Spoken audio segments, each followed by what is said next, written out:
Personal growth. What is personal growth? And we're going to cover 3 aspects of personal growth that I think are the most vital part in us to grow as a person and to bring abundance into our life. Now, really, what is personal growth? Personal growth is quite simple. We have to grow in our thinking, our feelings, our spirituality, all of it together, the body, everything is one package. So often our body can hold in things that we don't want in our body. So what we have to do is free our body up as well as our mind and then create the spiritual portion of it to be the vehicle to create that growth that we've always wanted and looked for. Now, the first one I always like to start with is breath. Now, what I've found over many years is people that are feeling stuck and unhappy, they take short, swallow or very shallow breaths. And they're holding things in, they can't breathe. But people that are calm and relaxed and able to focus and in this flow state always have a nice rhythmic type breath. By achieving that, it's helping get more oxygen to your brain. More oxygen now allows you to stay calmer. And when you stay calmer, what does that do? It helps you to think and be present. Otherwise, we're stuck in the subconscious mind, old habits. And personal growth is about opposite, moving out from the subconscious into the conscious mind, being present and working with us. And you could say breath work is hard. I try and keep breath work very, very simple. Breathing in and out through the nose, quite simple. Nice calm breath in and a nice calm breath out, and anywhere. The advantage is you can do it everywhere. You can be in a meeting and nobody needs to know. You can just focus and realize, well, I just got to slow my breath down. I got to take deeper breaths. That'll allow me to be calm. So in the meeting that I'm in, I can now deal with the situation because I'm in my present state. I'm being here right now. I'm not getting stuck in the subconscious mind and saying things or doing things I don't want because it's an old habit. Now, personal growth, personal development is improving ourselves.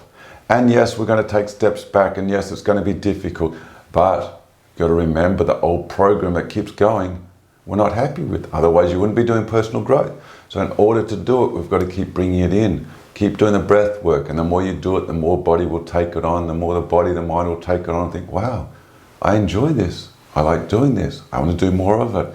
At first, it's going to say, no, no, no. I don't want this, don't like it. Because of the same thing. This is another thing, is a fear of a change that the body goes through. The unknown has been learnt as something very scary. But really, the second thing is making deliberate decisions and execution on what we're doing. What I mean by that, bring yourself back to present. Being alert, okay, that's an old thought, a superseded thought, a thought that doesn't serve me. So let's put a thought in, an action in that does serve me. And is it going to be right the first time? It doesn't matter. We believe in it, the Creator, God, Hashem. We do our part. We look at the future and let Him take care of it. Let's focus on just doing now, doing the actions the best we can. No one's perfect. We weren't brought here to be perfect. We're brought here to grow. You know, we're the only creatures on the planet that actually can grow in that way. Sheep start out small, they get bigger. Their minds don't change, plants don't change. There's no animal that will actually change the intellectual like we have. We've been given that beautiful gift. Let's now harness that beautiful gift that we have. That gift gives us the ability to grow. We might be in a space we're not happy with. Decisions that we know will help us grow in the future.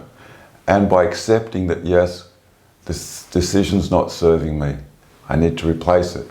And what that might be is an old way of thinking, looking at something, oh no, it's too hard. Oh no, it's difficult. Oh no, it's painful. Oh no, I can't do it. Who said you can't do it? Is there anything physically you can't do that's saying you can't do it? You're not smart enough. Well, there's probably very, very few little things that you're not intellectually capable of. And if it's not something intellectually you can do, then maybe you have to try something else. Instead of going up to a thing and saying, I'm not smart enough, then you're just setting yourself up, the mind and body, to say, see, I can't do it. Instead of saying, well, really, this is not something for me. It's not suitable for me. Let's choose something that I can. Make a positive choice. And then when you go up to it, say, well, that task there, I can do this. You'll feel good about it. You feel like you accomplished something. You feel like a winner. And then the mind will start thinking, wow, I can do things.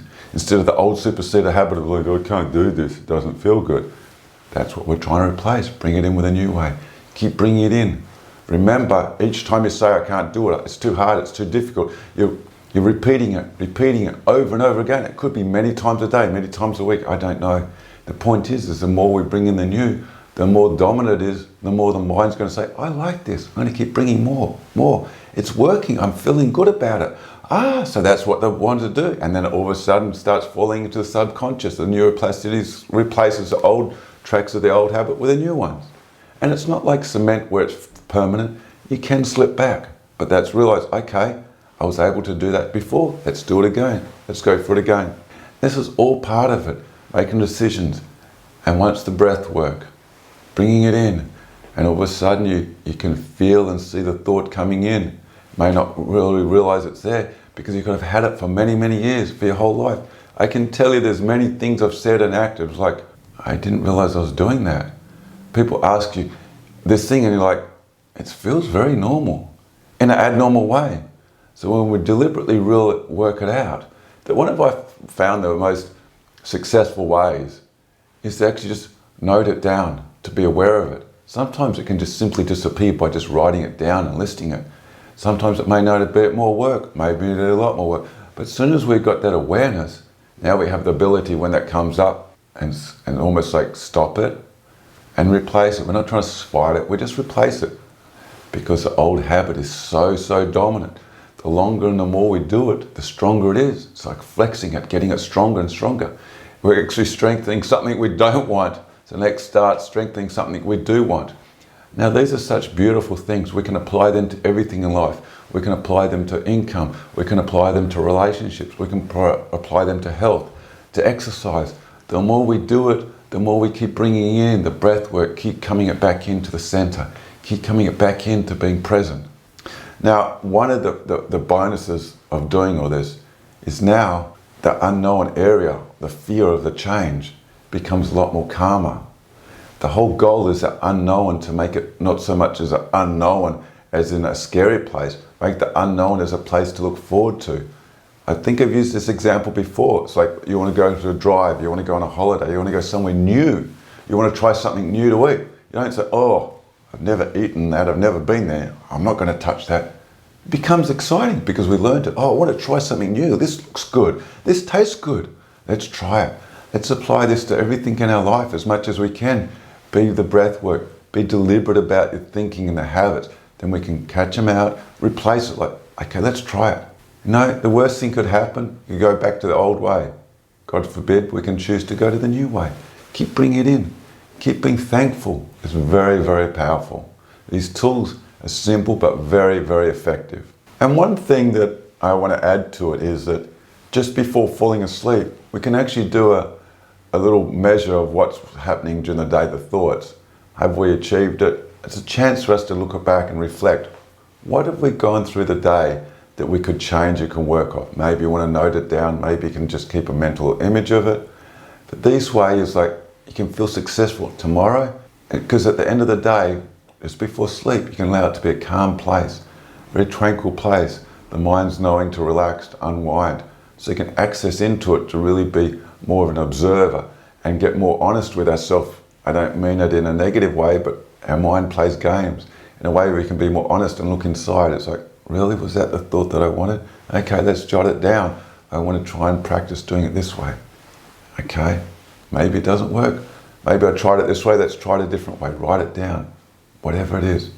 It's worth a try. Now, I want to thank you very much. If you subscribe already, I really appreciate it. I thank you a lot for continually supporting it. If you haven't subscribed yet, please hit the subscribe button. And looking forward to reading your beautiful, lovely comments. Thank you very much.